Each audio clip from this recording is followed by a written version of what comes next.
Okay, hi everyone. Thank you very much to the organizing for giving me this opportunity to share with you the latest result from our FlashArc survey. The aim of this survey, I'm going to just say it in a few words, is to do direct imaging of the cosmic web using a quasar-induced Lyman alpha emission. And it's basically summarized in these cover slides. You can probably recognize this is the cosmic web, that's a simulation, but what you see at the center of the simulation is actually a real image that we took with Keck recently, and that's been featured in Nature recently.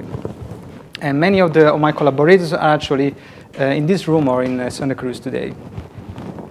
So, but since this is the first talk about intergalactic medium of this Galaxy workshop, I just want to spend one slide to sort of motivate why studying the intergalactic medium is interesting. And that's one of the reasons that for me the intergalactic medium is very interesting to study, because it provides the link between the bright part of the universe that we can see with the HST optical telescope and the dark side of the universe that we can actually get in our simulation. So if you want to understand how to go from this picture to this picture and vice versa, you have to know you have to know the physics and the evolution of the intergalactic medium. And so today I'm going to focus on three particular scales and three particular questions on the intergalactic medium, starting from the smaller scales associated with the densest knots, with the densest clumps into the IgM. So the question which I'd like to know is, how is gas converted into stars? Is there a dark galaxy phase, a phase in which you have a lot of gas and very little star formation? On a 200 kiloparsec scale, we'd like to know, how do galaxies get their gas? So the circumgalactic medium physics. Is the circumgalactic medium cold, hot, whatever temperature it has? And on larger scales, we would like to know, how do galaxies are linked to each other? What the morphology and the small scale properties of the cosmic web? And in the next 15 minutes, I'm trying to answer these questions if I have time. So the classical approach to study the IgM is in absorption, and we heard a nice talk by Ryan this morning. It's a very powerful method. You get a lot of information about low density gas, including metals, but it has one drawback. We have to return. Drawback, that is, you only get one-dimensional information on the system you detect. So you get 1D information on Lambda limit system and DLAs, and sometimes it's difficult to argue that a DLA may be a filament, a galaxy, whatever it is. If you really would like to understand the system, you need direct imaging. And my favorite solution to do direct imaging is to use fluorescent Lyman alpha emission. Fluorescent Lyman alpha emission is produced by H1 clouds that are illuminated by an external source, like a quasar or a galaxy. What happens is that the part of the gas is ionized, it recombines, and it produces Lyman alpha emission following recombination. So in this case, you can actually detect these objects even if there is no star formation within them, and you can get two-dimensional information. You can maybe not read this from the bottom there. Just want to say that if the gas is fully ionized, the Lyman alpha emission is proportional to the density square. So you get information on the density of these systems. So I spent a large part of my career trying to model and understand how bright is fluorescent Lyman alpha emission. I'm just going to give you here an example from a recent simulation. What we do is to run cosmological hadron simulation, Ramses especially, and then post-processing them with a 3D radio transfer code that I wrote, Radamesh, for ionizing and Lyman alpha radiation. And this is a 10 megaparsec zoom-in region on center on a massive halo, and this is the H column density. And now what we do, we apply our radio transfer code to produce simulated Lyman alpha images.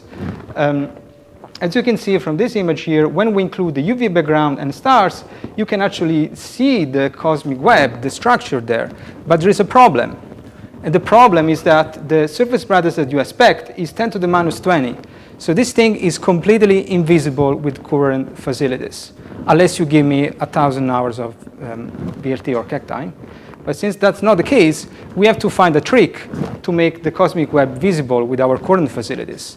And our favorite trick is to turn a quasar at the center of this box here, and the quasar is going to make the densest part of the cosmic web hundreds of times brighter. So 10 to the minus 18, something that you can detect now. Of course, most of the web that is low density will stay at the same level, but the densest part of the cosmic web will become visible at the level that is currently feasible with our facilities. So how can we observe then? First of all, we have to look around the black quasar, as I said, and what we use is deep narrowband imaging and continuum to constrain the Lyman alpha properties and the continuum of any galaxy that is there in order to remove those kind of foregrounds in our survey. We were lucky enough to get time for a pilot survey at the VLT when I was still a postdoc in Cambridge. We use a custom-built filter. It was specifically designed for one of the brightest quasars, Redshift 2.4, and we took one of the deepest narrowband image ever taken at the VLT, 21 hours, you can see it here, and also a very deep continuum image at the same time. And then we use the usual narrowband access technique to select Lyman alpha objects around the quasar, Redshift 2.4. And we detect about 100 Lyman alpha sources around the quasar that are indicated by these little circles there. And 30 of them don't show any continuum. And we believe that among those sources, there are candidates that are dark galaxies of cosmic gas, because there is no continuum from stars. How can we actually distinguish dark galaxies from normal galaxies in this field? The way in which we do that, we look at the equivalent width of the line, of the Lyman alpha line, because there's a well-known theoretical prediction for which galaxies cannot produce more than a few hundred angstrom of equivalent width, because whenever you have Lyman alpha, you also have continuum from stars. These objects here are the one with no continuum detection, so we only have a lower limit on the equivalent width, and 12 of them are well above the line, the limit for galaxies. And our equivalent width distribution, that is the histogram, shows a much larger fraction of high equivalent width object with respect to blank surveys here. That is telling us that the quasar is doing something at this field and that is illuminating the gas for us.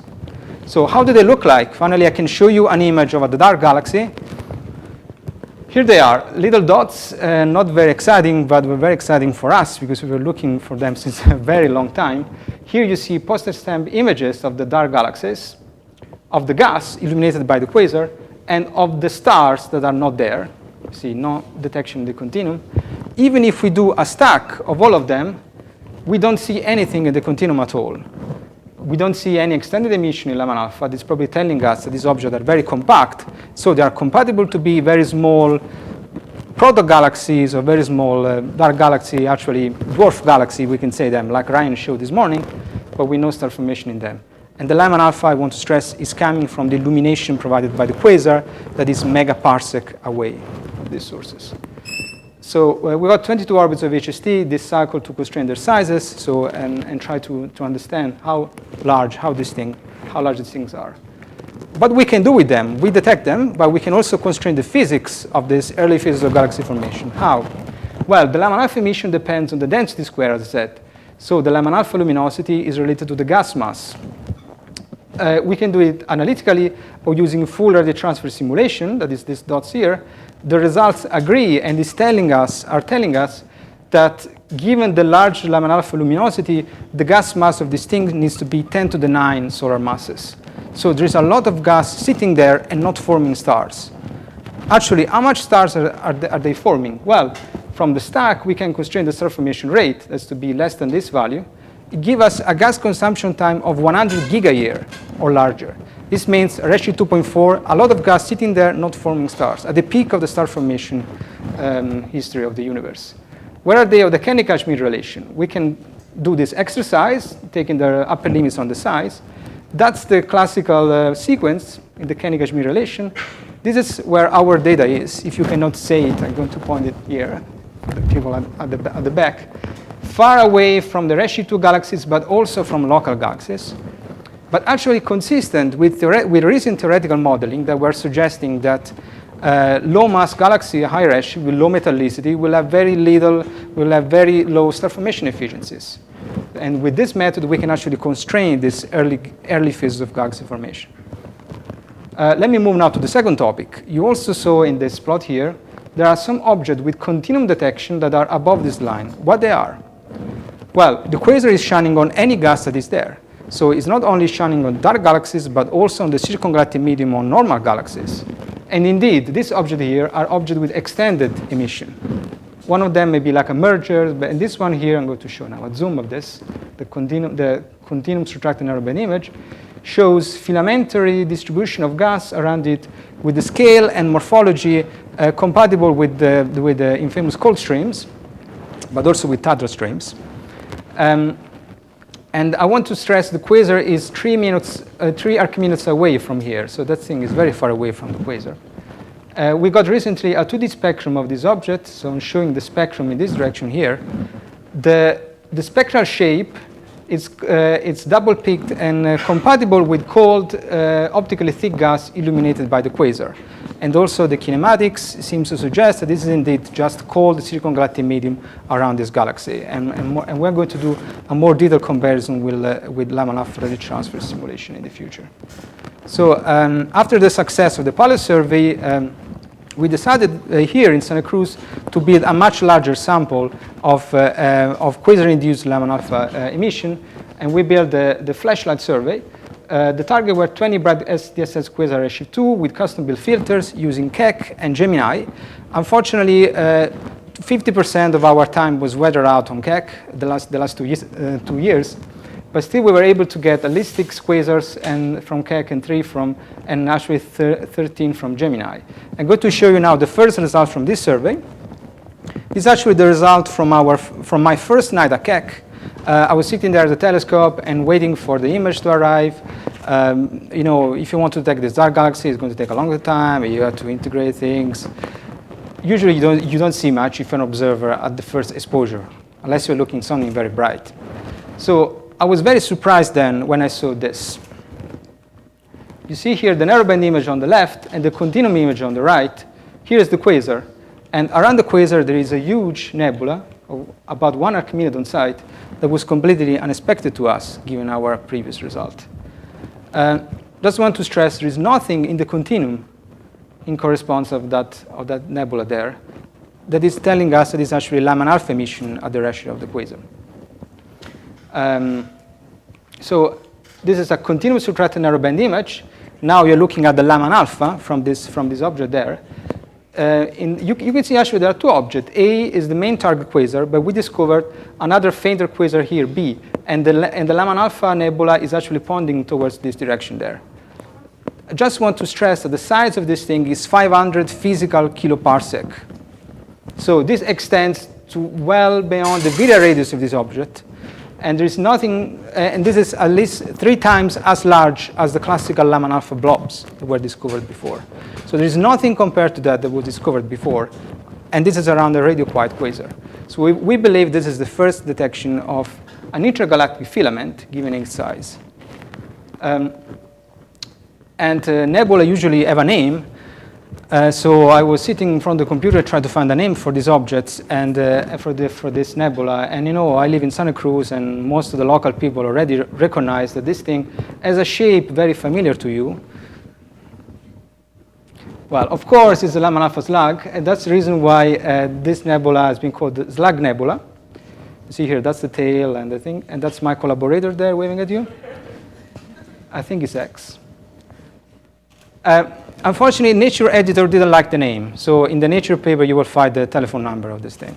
But locally, it's known as a Slug Nebula. As a very good slug, it's very quiet and very slow. We took a 2D spectrum recently of this object, so put a slit here. The spectrum also looks really amazing. It's 200 kiloparsec, extremely narrow and collimated, spatially coherent Lyman alpha emission. So it's a kinematically quiet nebula. It's not an outflow, it's not a crazy thing. It's just a slug sitting there. And we would like to get high resolution spectroscopy, but we've been weathered out twice. So let's hope we can get this in the future. Quickly, then we moved in the same night we moved to the second object, and there was another quasar. We know already there was some extended emission around it from spectroscopy, but we were also unprepared about the result of the second target. When we were sitting there after the first object, we detect this. Another huge nebula, actually the second largest Lyman alpha nebula ever discovered. And you may notice here, that was the same night of Keck. It was my first night of Keck. I call it the bonus night, because after that, I never got something like that anymore. you see all these Raman alpha emitters there. We put a slit here, and we actually discovered that these things are 4 AGN. So this is not only the second largest Raman alpha nebula, this is also the first quadruple AGN ever discovered. And the two things are coincident. The probability of getting 4 AGN we calculated is 1 over 10 million, coincident with the Raman alpha nebula, and we have a background quasar here, and we also have absorption statistic of this nebula. So we have everything. That's why I call this nebula the jackpot nebula. It's taking a much longer time to get submitted this paper, but hopefully it will be soon. This time in Science. Let's see if we get it. We also detect other interesting objects from the rest of the quasar. We got a lot of Raman alpha slugs around fainter quasar than object.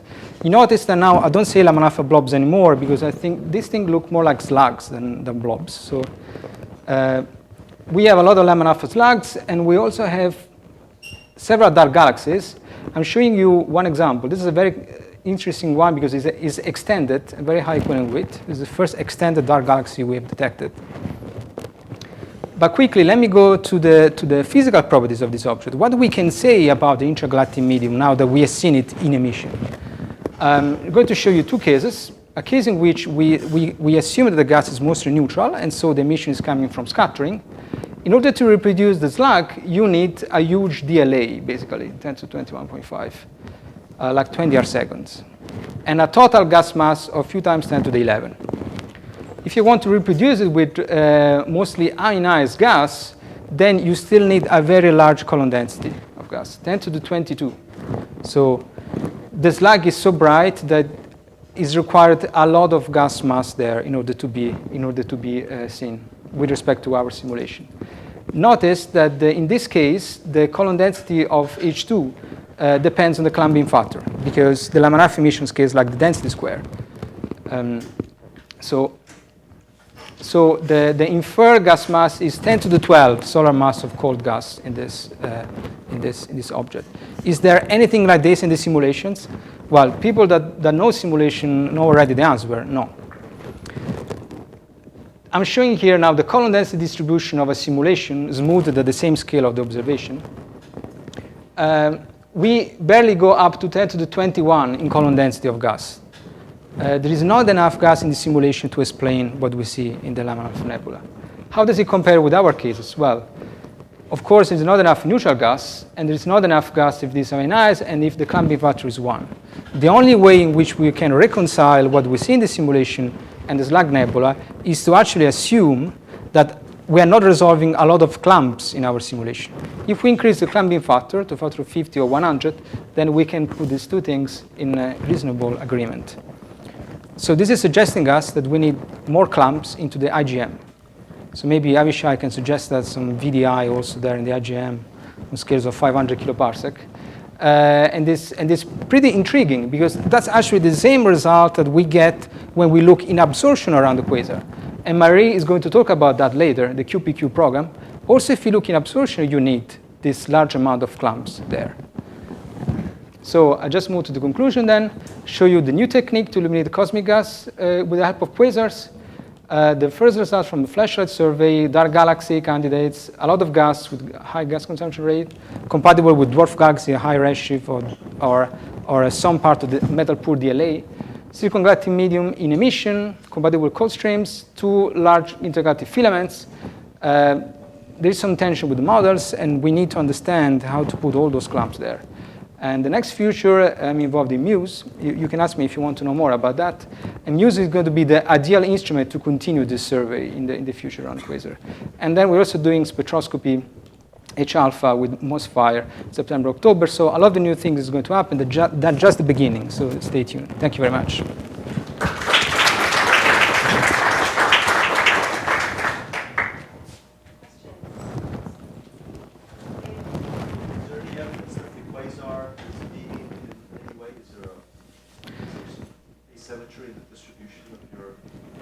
Yeah, in a sense, there is, because if you just look again at the simulation show before, you see at least 3 big filaments going around the quasar, while in the observation we just saw 1. this may be actually an indication that, that the opening angle of the quasar is not 360, and we've been lucky in this case, because in other cases we don't see it around the quasar, that the beam of the quasar is actually getting one of those big filaments around us. So we can explain the sort of asymmetry of the nebula, arguing that the opening angle should be small. But in order to constrain it, we need a large sample of quasars, and that's what we're doing now at the moment. Eric? So, forgive me for not remembering the prehistory of this, but I'm assuming that there are no field, or that the field samples for this have been unsuccessful in terms of finding Lyman alpha-only emission. Yes. Because the small size of those is kind of striking, of the little blobs, not the slug, but the little blob. So if you go to something that isn't a quasar, so maybe like a dense region, some redshift where you have the filter, there were no little blobs found? No, you really need you really need the brightest quasars in the universe to do that, because it's a question of volume that you are illuminating. If you are close to a faint source, your volume that you're illuminating is very small, so statistically you don't expect to find any of those. My question was observational and not theoretical. Yes, Okay. yeah. So the reason why we went around the most luminous quasars in the universe is to increase the volume that is illuminated. And we detected like 12 objects. So it basically scaled with the luminosity. The reason why we were, well, few objects in the field may still be this thing. And then from time to time you see very high equivalent with objects that can be explained just because you don't see the quasar that is there. But the large number that we detected, it's due to the fact that that is one of the brightest quasars in the universe. Thank you.